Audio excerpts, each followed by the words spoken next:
Hello students, how are you? Okay, आज start करते हैं हम कुछ definitions of vectors. Last time मैंने वेक्टर के बारे में आपको एक चीज़ बताई थी कि पोलर वेक्टर्स क्या होते हैं, एक्सियल वेक्टर क्या होते हैं, स्केलर एंड वेक्टर क्वांटिटीज क्या होते हैं। ठीक है, वो आपने देखा होगा कि जितनी फिजिकल क्वांटिटी एनालाइज करते हैं, कुछ वेक्टर्स हो सकते हैं, कुछ स्केलर्स होती हैं, कुछ स्केलर को वेक्टर बनाया जा सकता है।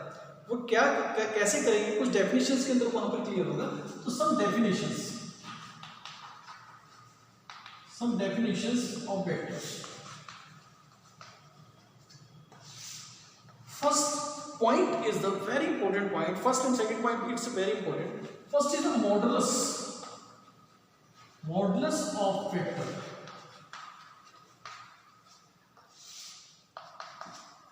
मॉडुलस का मीन्स क्या होता है? अगर मैथमेटिकली टर्म्स के अंदर देखा जाए, मॉडुलस का मतलब होता है मैग्नीट्यूड कैलकुलेट करना। 10th या कोऑर्डिनेट ज्योमेट्री वगैरह में, कोऑर्डिनेट ज्योमेट्री में आपने 10th या 9th क्लास के अंदर आपने मोड निकालना सीखा होगा कि कैसे हम मोड निकालते हैं, यानी कि मैग्नीट्यूड निकालते हैं। मैग्नीट्यूड निकालते हैं तो टू क्वांटिटीज का हम क्या करते हैं, स्क्वेयरिंग कर कर उसका रूट निकालते हैं। ठीक है, तो मोड होता है। तो मोड ऑफ वेक्टर का मतलब क्या होगा? मान लीजिए हमारा रिप्रेजेंटेशन मैंने क्या बताया था, रिप्रेजेंट वेक्टर को या तो बोल्ड लेटर में कर दिया जाए। मान लीजिए ए है, कोई भी क्वांटिटी है, इसको मैं अगर ये बोल्ड दिखाऊंगा तो इसका मतलब ये वेक्टर क्वांटिटी है, और इसको मैं ए वेक्टर की टर्म्स में भी दिखा सकता हूँ। ए इज एनी क्वांटिटी जो कि मैग्नीट्यूड भी रखा हुआ है उसने और वेक्टर क्वांटिटी भी है। तो या तो बोल्ड किया जाए या लाइट किया जाए, और उसके ऊपर हेड के ऊपर एक एरो लगा दी जाए तो वो हमारी वेक्टर क्वांटिटी बन जाती है, यानी कि magnitude as well as direction. Okay, तो मॉडुलस का मतलब क्या हुआ? अब मॉडुलस की अगर हम बात करें, मॉडुलस क्या है? मैग्नीट्यूड को कैलकुलेट करना, यानी कि मैग्नीट्यूड ऑफ वेक्टर। अब मैग्नीट्यूड ऑफ वेक्टर को कैलकुलेट करने के लिए हमको, मान लीजिए कोई भी वेक्टर क्वांटिटी है, इसका मोड निकालना पड़ेगा, यानी कि इसका मोड हम कैलकुलेट करेंगे। This is the mode. Mode के बाद ये क्वांटिटी एक स्केलर क्वांटिटी में कन्वर्ट हो जाएगी, यानी कि वेक्टर क्वांटिटी का मोड जो है वो स्केलर क्वांटिटी में कन्वर्ट करने के लिए किया जाता है। तो यानी कि हम क्यों, हमारे को मिलता क्या है? वेक्टर क्वांटिटी का मोड निकाल दोगे, स्केयर करके रूट निकालोगे, तो हमारे को मिला क्या? सिर्फ एक ही चीज मिलेगी, वो मिलेगी हमारे को उसका मैग्नीट्यूड। और मैग्नीट्यूड क्या होता है? स्केलर। तो यहाँ पर हम इसका मोड निकालते हैं। तो फॉर एग्जाम्पल, अगर मैं एग्जाम्पल बताऊँ आपको, मान लीजिए कोई भी एक वेक्टर क्वांटिटी अगर कोऑर्डिनेट की बात करें एक्स आई कैप प्लस वाई जे कैप में दे दी, जस्ट अभी बताऊंगा। ठीक है, अब इसका मोड अगर हम निकालते हैं मोड, तो हमारे पास क्या मिलेगा? This is x square plus y square का root. This is the mod of vector quantity. तो ये क्या बन जाती है? This is the only magnitude value हमारे को यहाँ पर मिलती है किसी भी वेक्टर क्वांटिटी में। ठीक है, सिमिलर वे में आई जे जो है, दिस इज द कार्टेशियन, यानी कि हम एक्स वाई डायरेक्शन को आई वेक्टर जे वेक्टर से मल्टीप्लाई क्यों करते हैं, उस चीज को देखते हैं। This is the unit vector. तो दिस इज द मोड हमने कैलकुलेट कर लिया। Second point is there, second point is unit vector. Unit vector basically क्या होता है? किसी भी वेक्टर जिसका मैग्नीट्यूड तो 1 हो, यानी कि कोई भी vector, this is magnitude, any vector this is magnitude is equal to 1, have a direction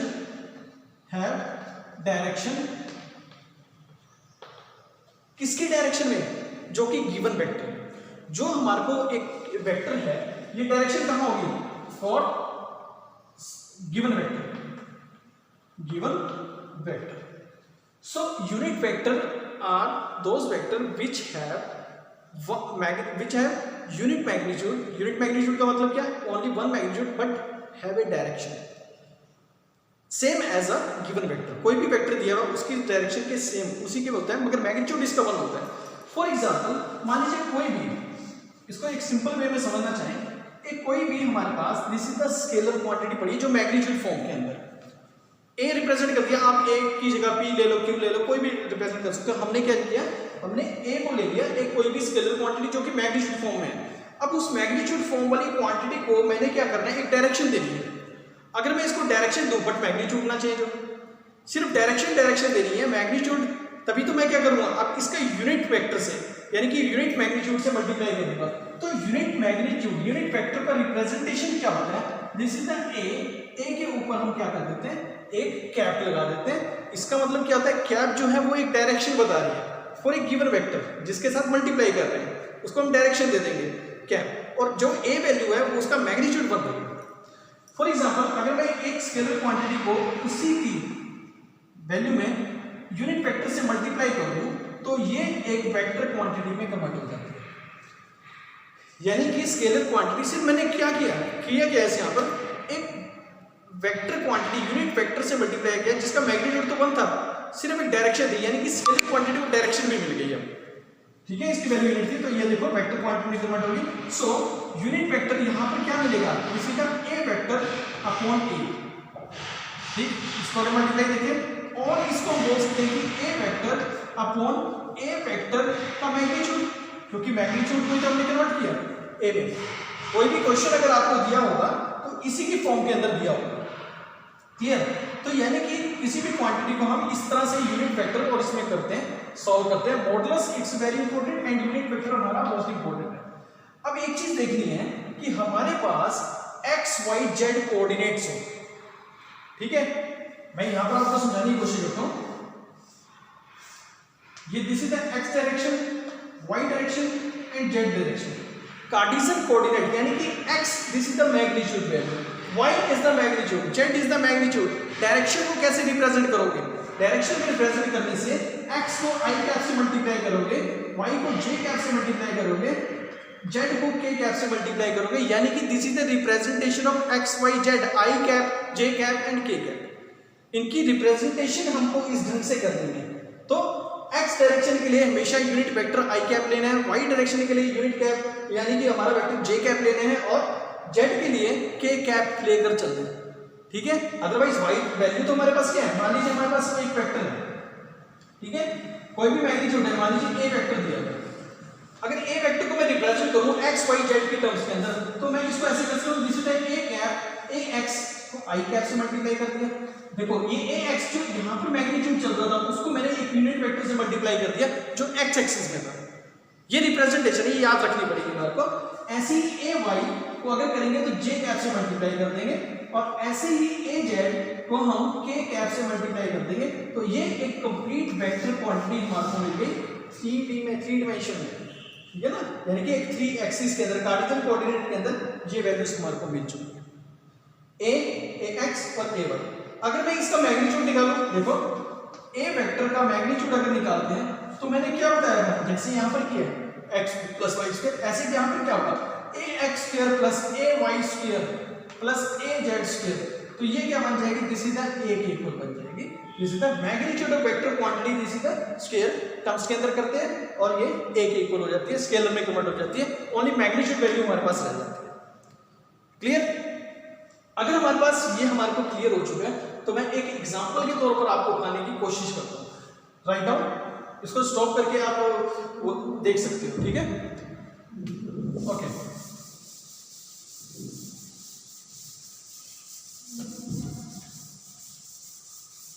okay, for example हमारे पास k vector is equal to 4 i cap minus 3 j cap plus k cap, ये value.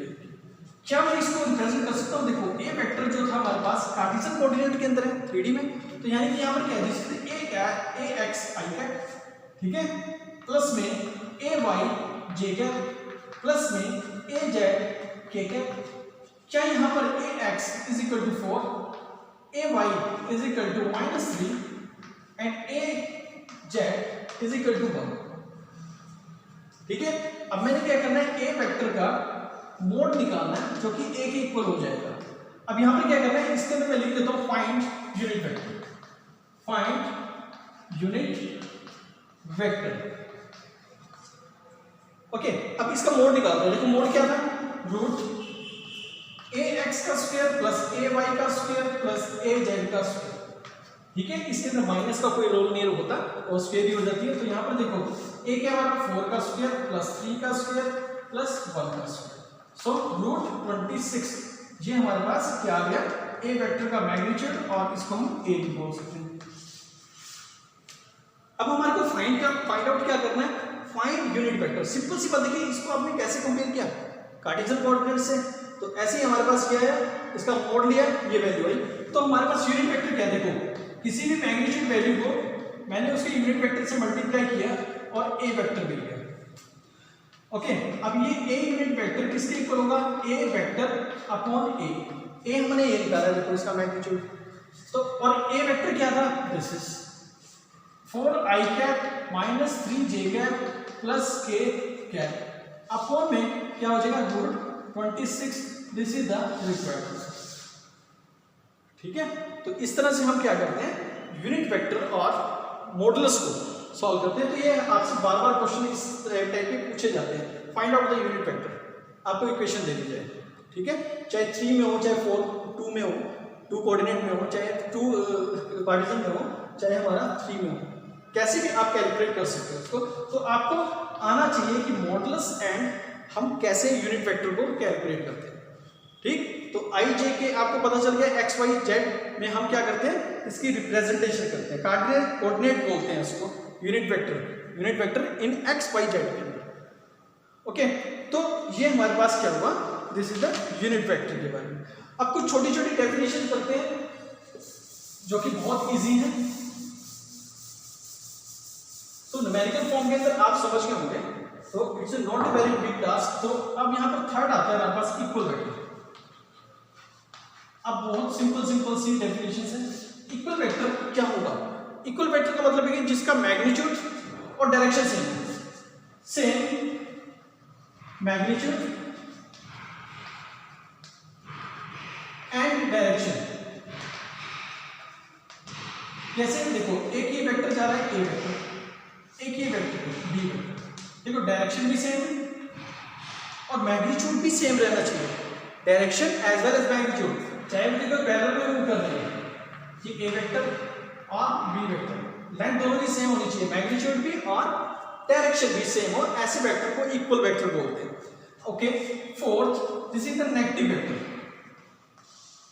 Negative vector और unequal vector भी बोल सकते हैं, unequal vector, unequal तो as usual हम बोल रहे हैं, मगर इस पे क्या होगा, मैग्नीट्यूड सेम होगा, magnitude same but opposite direction, magnitude same but opposite direction. For example एक वेक्टर इधर गया, ए वेक्टर, एक वेक्टर इधर आ रहा है, बी वेक्टर। अब ये देखो जो बी वेक्टर है वो किसके इक्वल है, माइनस ए वेक्टर के, अपोजिट डायरेक्शन, यानी कि ए वेक्टर इधर है तो बी वेक्टर, दोनों का मैग्नीट्यूड तो सेम है बट अपोजिट इन डायरेक्शन है। ठीक है, अनइक्वल वेक्टर अनइक्वल डायरेक्शंस मान के चल रहे हैं। नेगेटिव वेक्टर यानी कि एक पॉजिटिव है तो दूसरा नेगेटिव हो जाएगा, क्योंकि पॉजिटिव नेगेटिव एक दूसरे को काट रहे हैं, एक दूसरे के अपोजिशन के अंदर। क्लियर, तो ये हमारे पास क्या हुआ, नेगेटिव वेक्टर अनइक्वल वेक्टर बोल देते हैं कई बार, बट नेगेटिव वेक्टर ही इसका एक सही सेंस है बोलने में।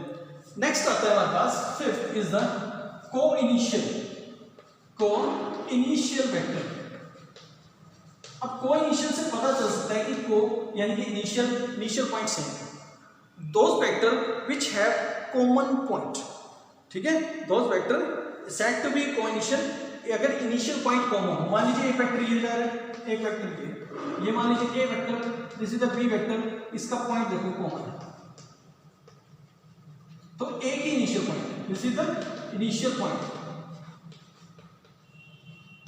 इनिशियल पॉइंट दोनों का सेम। क्लियर, तो इनिशियल पॉइंट और कॉमन पॉइंट, एक ही कॉमन पॉइंट से दो वेक्टर निकल रहे हैं, किसी पार्टिकल पर दो वेक्टर एक्ट कर रहे हैं, निकल रहे हैं या उसके ऊपर एक्ट कर रहे हैं, तो एक ही कॉमन पॉइंट हुआ। ठीक है, तो को इनिशियल हुआ। सिक्स्थ हमारे पास आ जाता है को इनिशियल, इसके बाद आता है कोलिनियर। Yes, collinear vector.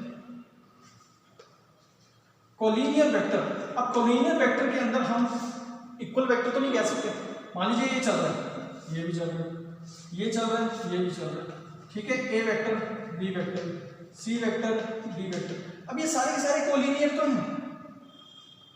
ठीक है, एक ही लाइन के अंदर चल रहे हैं, ऐसे नहीं है कि एक दूसरे के पीछे, एक ही लाइन में, ये भी हो सकता है, देखो एक ये चल रहा है और एक ये चल रहा है, ये ए वेक्टर और ये बी वेक्टर एक ही लाइन के अंदर एक ही जगह पर वो चल रहा है। मगर इसके अंदर एक चीज का ध्यान रखना है, कोलिनियर वेक्टर के अंदर मैग्नीट्यूड डिफरेंट हो सकता है। ठीक है, ठीक है ना। इक्वल और अनइक्वल हो सकते हैं, इक्वल और अनइक्वल हो सकते हैं, यानी कि collinear vector this is the equal और unequal magnitude, equal and unequal magnitude, ठीक है, और पैरेलल स्ट्रेट लाइंस के अंदर चले, इक्वल और अनइक्वल मैग्नीट्यूड और पैरेलल स्ट्रेट लाइन के अंदर चले, this is the collinear. Collinear means समझ गए ना आप, एक ही लाइन के अंदर अलाइन हो चुके हैं, पैरेलल चल रहे हैं, ठीक है। और क्या कहते हैं, मैग्नीट्यूड डिफरेंट डिफरेंट हो सकता है सबका, इसका मैग्नीट्यूड कम है, इसका ज्यादा होगा, मगर चलेंगे एक ही लाइन के अंदर, ठीक है। Okay, this is the collinear, collinear, coinitial, collinear, इसके बाद आता है कोप्लेनर, यानी कि एक ही प्लेन के अंदर रहेगा। ओके, अब हमारे पास क्या है, सेवंथ इज द कोप्लेनर, ठीक है, कोप्लेनर, कोप्लेनर। ओके, अब कोप्लेनर कौन से हो सकते हैं, जो कि सेम प्लेन में रहेंगे, दोज वेक्टर विच हैविंग, ठीक है, those vector which are acting in same plane, यानी कि acting in same plane. Okay, acting in same plane, मान लीजिए एक प्लेन ये रहा, एक वेक्टर ये पड़ा है, एक वेक्टर ये रहा, एक वेक्टर ये रहा है, तो ए बी और सी, वेक्टर वेक्टर वेक्टर, तो एक ही प्लेन के अंदर, मान लीजिए बोर्ड है, बोर्ड के ऊपर आने वाले, मान लीजिए एक वेक्टर ये रहा, एक वेक्टर ये रहा, एक वेक्टर ये रहा, ये हमारे एक ही प्लेन के अंदर होंगे। मगर ऐसा नहीं है कि मान लीजिए ये सारी सारी एक प्लेन में है, मान लीजिए हमारे पास ये है, दो डायरेक्शन होगी, एक ही डायरेक्शन में, ठीक है, एक मान लीजिए ये डायरेक्शन है, ये तो हमारे दोनों के दोनों, एक वेक्टर इधर जा रहा है, एक वेक्टर इधर जा रहा है, ये तो एक प्लेन में है, मगर ये जो है ये दूसरे प्लेन के अंदर आ गया, तो ये वाली प्लेन नहीं, प्लेन क्या होता है, एक ही प्लेन के अंदर लाई करने वाले, मान लीजिए बोर्ड है, बोर्ड के ऊपर सारे के सारे जितने भी वेक्टर आ जाए वो एक ही प्लेन के अंदर हो, ठीक है, तो उसको हम क्या बोलते हैं, coplanar, acting in the same plane is called the coplanar vector.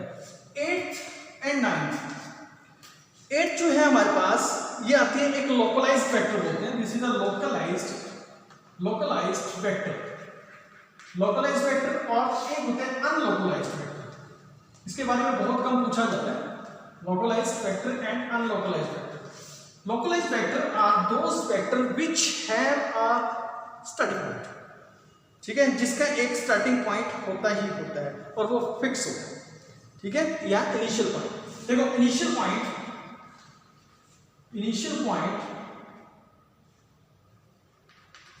Point fixed, इसका इनिशियल पॉइंट जो होता है, इनिशियल पॉइंट वो फिक्स्ड होता है। मान लीजिए यहाँ पे वेक्टर चल रहा है लोकलाइज्ड, इसका एक इनिशियल पॉइंट जो है, this is the initial point, ये फिक्स्ड रहेगा, मगर अनलोकलाइज्ड का इनिशियल पॉइंट फिक्स्ड नहीं रहता, नॉट फिक्स्ड।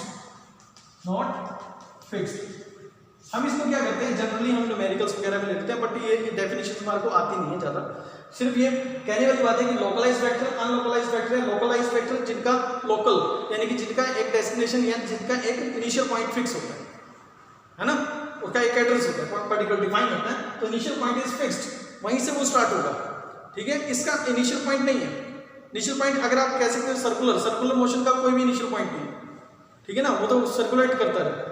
तो this is the localised and unlocalised vector. तो this is the basic types of the vectors. तो आपको क्लियर हुआ कि कैसे हमने देखा, सबसे पहले मॉडुलस को निकालना, फिर यूनिट वेक्टर को निकालना, फिर इक्वल वेक्टर, फिर नेगेटिव वेक्टर, फिर कोलिनियर, कोप्लेनर, ठीक है, और उसके बाद कोप्लेनर, लोकलाइज्ड, अनलोकलाइज्ड एंड कोइनिशियल वेक्टर। तो हमारी डेफिनेशन से ही हमारे को कुछ हद तक पता चल जाता है कि ये कहना क्या चाहता है। तो this is the type. In types को हम क्या करते हैं, जब हम न्यूमेरिकल्स में आते हैं या कोई भी थ्योरम्स वगैरह को सोल्व करते हैं, तो वहाँ पर हम इन चीज़ों को लेकर आते हैं, ठीक है। तो this is the all about types. ये आपने बहुत अच्छे ढंग से एक बार रिवाइज कर लेना है, मैं इसके नोट्स भी आपको भेज दूँ PDF। Okay, thank you very much, bye.